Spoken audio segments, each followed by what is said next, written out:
നമസ്കാരം സുഹൃത്തുക്കളെ.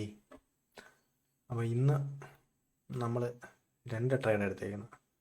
രണ്ടിലും നമുക്ക് പ്രോഫിറ്റാണ്. അത്യാവശ്യം നല്ല രീതിയിൽ എസ് എൽ അടിപ്പിക്കാൻ സാധിച്ചിട്ടുണ്ട്. അപ്പോൾ ഇന്ന് 6 എസ് എൽ നമ്മൾ അടിച്ചതെന്ന് വെച്ച് കഴിഞ്ഞാൽ ഒന്ന് പിരാമൽ ഫാർമ, ഇതാ ഈ കാണുന്നത് പിരാമൽ ഫാർമിൽ നമുക്ക് നേരത്തെ നോക്കുമ്പോൾ ഇവിടെ നിന്നുള്ളൊരു റെസിസ്റ്റൻസ് ഏരിയ ആണ് ഇത്. ഈ റെസിസ്റ്റൻസ് ഏരിയ ബ്രേക്ക് ചെയ്യുമ്പോൾ ആൾക്കാർ എന്ത് വിചാരിക്കും? ഇതിപ്പോൾ ബ്രേക്ക് ചെയ്ത് വീണ്ടും മുകളിലോട്ട് പോകാൻ പോകുമെന്ന് വിചാരിക്കും. ആ സമയത്ത് നമ്മളെപ്പോലുള്ളവർ എന്ത് ചെയ്യും? ഇവിടുന്ന് ഷോർട്ട് ചെയ്യും. അങ്ങനെ നമ്മൾ ഇവിടുന്ന് ഷോർട്ട് ചെയ്തിട്ടുണ്ട്. നമുക്ക് ഓർഡർ ബുക്കിനകത്ത് നോക്കുമ്പോൾ അറിയാം. പിരാമൽ ഫാർമ നമ്മൾ ഷോർട്ട് ചെയ്ത് 205 രൂപയ്ക്ക് 205.97 നമ്മൾ ഷോർട്ട് ചെയ്തത്. നമ്മൾ തിരിച്ച് വാങ്ങിയത് 203.59. കണ്ടില്ല, നമ്മൾ ഏകദേശം ഈ റേഞ്ചിൽ നിന്ന് ഷോർട്ട് ചെയ്തു. ഏകദേശം ഈ ക്യാൻഡിൽ നമ്മൾ തിരിച്ച് വാങ്ങിയത്. അവിടെ നിന്ന് വാങ്ങി നമ്മൾ ടാർഗറ്റ് ഈ ഒരു സ്വിങ് ആയിരുന്നു. ടാർഗറ്റിൻ്റെ അടുത്തെത്തി നമ്മൾ ബുക്ക് ചെയ്ത് പൊസിഷൻ കവർ ചെയ്ത് നമ്മൾ മാറി. അതിനുശേഷം ഒരു ട്രേഡ്, അതിനുശേഷം ഈ സമയത്ത് തന്നെ നമ്മൾ വേറൊരു ട്രേഡ് എടുത്തായിരുന്നു കേട്ടോ. ഫീനിക്സ് മിൽസ്, ഈ ട്രേഡ്. ഇതിനകത്തിൽ നമ്മൾ അതേപോലെ ഇത് ഈ കാണുന്നത് ഒരു റെസിസ്റ്റൻസ് ഏരിയ ആയിരുന്നു നേരത്തെ. ഇവിടെ നമുക്ക് അവിടെ നിന്ന് റെസിസ്റ്റൻസ് കാണാൻ പറ്റും. അത് ബ്രേക്ക് ചെയ്തൊരു ക്യാൻഡിൽ ക്ലോസ് ചെയ്യുമ്പം സാധാരണപ്പെട്ട ആൾക്കാർ എന്ത് വിചാരിക്കും? ഇനി ഇവിടുന്ന് അടുത്ത ഈ റെസിസ്റ്റൻസ് അത് ബ്രേക്ക് ചെയ്യും, അത് കഴിഞ്ഞ് അടുത്തതിലോട്ടൊക്കെ പോവും, മാർക്കറ്റ് പറക്കുമെന്ന് വിചാരിക്കും. അപ്പം നമ്മളെപ്പോലുള്ള ആൾക്കാർ എന്ത് ചെയ്യും? അവിടെ പോയി ഷോർട്ട് ചെയ്യും. അവിടുന്ന് ഷോർട്ട് ചെയ്ത് ഇതായിരുന്നു, ഈ സ്വിങ് ആയിരുന്നു എൻ്റെ ടാർഗറ്റ് ചെയ്യാൻ വെച്ചിരുന്നത്. അവിടെ മാർക്കറ്റ് വന്നു, അവിടുന്ന് ഞാൻ എക്സിറ്റായി മാറി. നമ്മുടെ കൃത്യം എൻട്രി എടുക്കുക, കൃത്യം ടാർഗറ്റിൽ നമ്മൾ എക്സിറ്റായി മാറുക. അതിനുശേഷം മാർക്കറ്റ് വീണ്ടും നമ്മുടെ എൻട്രി ഏരിയയിലോട്ട് തിരിച്ച് പോയിട്ട് വീണ്ടും നല്ല രീതിയിൽ ഫോളോ ആയിട്ടുണ്ടായിരുന്നു. പിന്നെ മറ്റ് 2 കൺഫർമേഷൻ എനിക്കുണ്ടായിരുന്നു. അപ്പം ആ റെസിസ്റ്റൻസ് ഏരിയ ബ്രേക്ക് ചെയ്തെന്ന് പറഞ്ഞാൽ ഞാൻ ചുമ്മാ കയറി എടുത്തതെന്നല്ല കേട്ടോ. അതിന് നമുക്കവിടെ വ്യക്തമായ കൺഫർമേഷൻ ഉണ്ടായിരുന്നു. അതായത് പിരാമൽ ഫാർമയിൽ ഈ ഏരിയയിൽ നിന്നാണ് നമ്മൾ എൻട്രി എടുത്തേക്കുന്നത്. ഈ ഏരിയ നമുക്ക് നോക്കുമ്പോൾ അറിയാൻ പറ്റും.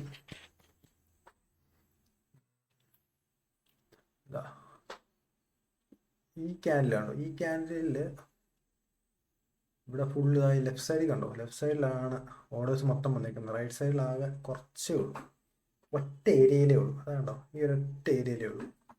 അപ്പം എന്നിട്ടും നമുക്ക് ഡെൽറ്റ 15,000 കൂടുതലാണ്. അതായത് 15,000 ക്വാണ്ടിറ്റി ആൾക്കാർ കൂടുതൽ വാങ്ങിയിട്ടുണ്ട്. ഈ 15,000 ക്വാണ്ടിറ്റി ആൾക്കാർ കൂടുതൽ വാങ്ങിയിട്ടും ഈ ക്യാൻഡിൽ ഗ്രീൻ ആയിട്ട് ക്ലോസ് ചെയ്യാൻ അവർക്ക് സാധിച്ചിട്ടില്ല.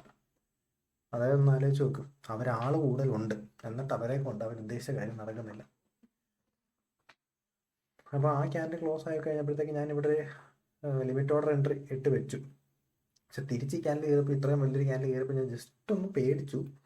എസ് എൽ അടിക്കാൻ സാധ്യത ഉണ്ടോ എന്നൊരു സംശയം വന്നു. ഇവിടെ ഡെൽറ്റ ഭയങ്കരമായിട്ട് കൂടുകയും ചെയ്ത് 72,500 വന്നു. അതിനുശേഷമുള്ള ഈ ക്യാൻഡിലുണ്ട്, അതായത് 22,500 ഡെൽറ്റ. അത്രയും ഡെൽറ്റ അധികം ഉണ്ടായിട്ടും ആ ഒരു കുഞ്ഞ് ക്യാൻഡിലിനെ പോലും ഗ്രീനായിട്ട് ക്ലോസ് ചെയ്യാൻ അവർക്ക് സാധിച്ചിട്ടില്ല. അപ്പോൾ അതിനർത്ഥം എന്താ? ബയേഴ്സ് വീക്കാണ്. അപ്പോൾ പിന്നെ ഓക്കെ, ഞാൻ പിന്നെ ടാർഗറ്റിനൊക്കെ സെറ്റ് ചെയ്ത് വെച്ച് ഇരുന്നേ ഉള്ളൂ. നെക്സ്റ്റ് ക്യാൻഡിൽ കണ്ടോ, ഇതിനകത്തൊക്കെ അമ്മാതിരി സെല്ലേഴ്സ്, 1,05,000 സെല്ലേഴ്സാണ്. ബയേഴ്സ് ഇതാണ്ടോ, ഇവിടെയൊക്കെ 0.000 കിടക്കുന്നുണ്ടോ. അപ്പോൾ ഇങ്ങനെയുള്ള സംഭവം കാണുമ്പോൾ പിന്നെ നമുക്ക് പേടിക്കാതെ നമുക്ക് ടാർഗറ്റിന് വെയിറ്റ് ചെയ്യാൻ പറ്റും. അപ്പം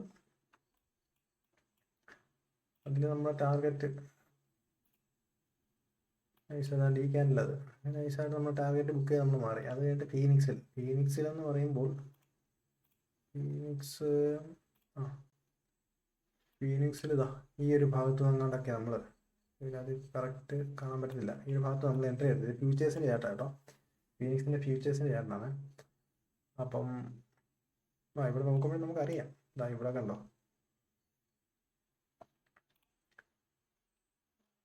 മാർക്കറ്റ് ഈ ഒരു ഗ്രീൻ ക്യാൻഡിലൊക്കെ കണ്ടോ, ഇതിനകത്തൊക്കെ സെല്ലേഴ്സാണ് കൂടുതൽ. അത് കഴിഞ്ഞിട്ട് ഈ ഒരു ക്യാൻഡിൽ വന്നപ്പോൾ നമുക്ക് കാണാൻ പറ്റും, തൊട്ട് മുമ്പ് തന്നെ 6,650 ഡെൽറ്റയും ഇതിനകത്ത് 15,400. സെല്ലേഴ്സ് ഭയങ്കര കൂടുതലാണ്.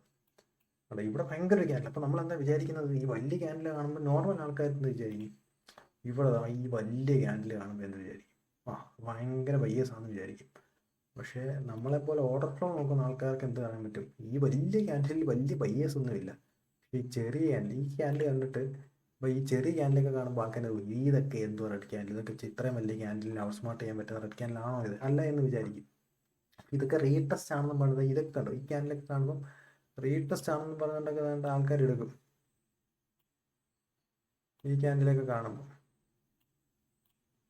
പക്ഷെ അപ്പോൾ നമ്മൾ ഓർഡർ ഫ്ലോ നോക്കുമ്പോൾ നമുക്ക് എന്തറിയാൻ പറ്റും, ഈ ചെറിയ ക്യാൻഡിലായാൽ പോലും ഇത് പ്രൈസ് ഒരുപാട് മൂവ്മെൻറ്റ് അങ്ങോട്ടും ഇങ്ങോട്ടും ചെയ്തിട്ടില്ലേ പോലും 15,400 ക്വാണ്ടിറ്റി അധികം ഇവിടെ സെല്ല് ചെയ്തിട്ടുണ്ട്, ആൾക്കാർ ഷോർട്ട് ചെയ്ത് വെച്ചിട്ടുണ്ട് എന്ന് നമുക്കറിയാൻ പറ്റും. പക്ഷേ എന്താ നോക്കി 8,000, 3,150, ഇവിടെ പോയപ്പോൾ 16,800. അപ്പോൾ സെല്ലേഴ്സ് ഷോർട്ട് ചെയ്തുകൊണ്ടേ ഇരിക്കുകയാണ്. അത് കാണുമ്പോൾ നമുക്ക് എന്ത് ചെയ്യാൻ പറ്റും, നമ്മുടെ പ്രോഫിറ്റ് നമ്മൾ എൻട്രി ചെയ്തതിന് ശേഷം നമ്മുടെ പ്രോഫിറ്റ് കൃത്യമായിട്ട് എവിടെയാണ് നമുക്ക് പ്ലാൻ ചെയ്ത് നമുക്കത് ബുക്ക് ചെയ്ത് മാറാൻ പറ്റും. അത്രയും നമ്മൾ ചെയ്തു. കൃത്യമായിട്ടുള്ള എൻട്രി എടുത്ത് കൃത്യമായിട്ട് എക്സിറ്റ് ചെയ്ത് മാറിക്കഴിഞ്ഞാൽ ഇതേപോലെ ആൾക്കാർ SL അടുപ്പിച്ച് നമുക്ക് പ്രോഫിറ്റ് എടുക്കാൻ പറ്റും. ഈ SL അടുപ്പിക്കുക വെച്ചാൽ ഞാൻ ഇവിടെ വേറെ ഒന്നും ചെയ്ത് SL അടുപ്പിക്കുകയല്ല കേട്ടോ, കൃത്യമായിട്ട് പ്രൈസ് ആക്ഷൻ നോക്കി SL അടിക്കാൻ സാധ്യതയുള്ള സ്ഥലങ്ങളിൽ നമ്മളും പോയി എൻട്രി എടുക്കും. കുറച്ച് നാൾ മുമ്പ് വരെയൊക്കെ ഇതേ സ്ഥലത്ത് നിന്ന് ബൈ ചെയ്തുകൊണ്ടിരുന്ന ആളാണ് ഞാൻ. അതായത് മാർക്കറ്റ് എവിടെ എവിടെ എവിടെ ആവശ്യമുള്ള സമയത്തൊന്നും കിട്ടത്തില്ല. ഇവിടെയൊക്കെ വരുന്ന സമയത്ത് മാർക്കറ്റ് മുകളിലോട്ട് പോകും എന്ന് പറഞ്ഞ് ബൈ ചെയ്തുകൊണ്ടിരുന്ന ആളാണ് ഞാനും. ഇവിടെ വന്നിട്ട് കണ്ട് ഇങ്ങനെ മുകളിലോട്ട് പോകും, ഇത് റീടെസ്റ്റ് ആണെന്നൊക്കെ പറഞ്ഞിട്ട് ഇങ്ങനെ ബൈ ചെയ്തിട്ടുള്ള ആളാണ് ഞാനും. പക്ഷേ ബൈ ചെയ്ത് SL അടിച്ച് ഒരു വഴിയാകുമ്പോൾ നമുക്ക് മനസ്സിലാവും എന്തിനാ ഇങ്ങനെ ബൈ ചെയ്യുന്നത്. ഈ SL അടിക്കുന്ന സ്ഥലത്ത് നമ്മൾ ഷോർട്ട് ചെയ്താൽ പോരെ. അങ്ങനെ ഷോർട്ട് ചെയ്ത് തുടങ്ങി, പ്രോഫിറ്റ് കണ്ടു തുടങ്ങി. പിന്നെ അതൊക്കെ തന്നെയല്ലേ നല്ലത്, നമ്മൾ വെറുതെ അതിനെ ബുദ്ധിമുട്ടാൻ ശ്രമിക്കുന്നത്. അപ്പോൾ ഓക്കെ. പിന്നെ ഒരു കാര്യമുണ്ട് കേട്ടോ, അതായത് നമ്മുടെ ചാനലിൽ 3 പുതിയ സബ്സ്ക്രൈബേഴ്സ് വന്നിട്ടുണ്ട്. അത് നിങ്ങളിപ്പം നോക്കും, സബ്സ്ക്രൈബേഴ്സിൻ്റെ എണ്ണം നോക്കുവാണെങ്കിൽ ചിലപ്പോൾ 7 8 ഒക്കെ കാണിക്കും. എന്ത് 3 എണ്ണമേ ഉള്ളൂ ജെന്യൂനായിട്ടുള്ളൂ, ബാക്കിയൊക്കെ എൻ്റെ ഐഡിയ തന്നെ. അപ്പം ആ പുതിയ 3 സബ്സ്ക്രൈബേഴ്സിന് നന്ദിയുണ്ട്.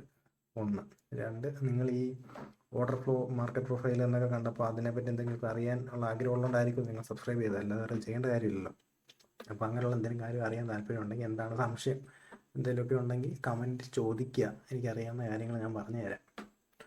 അപ്പോൾ ഓക്കെ, നന്ദി, നമസ്കാരം.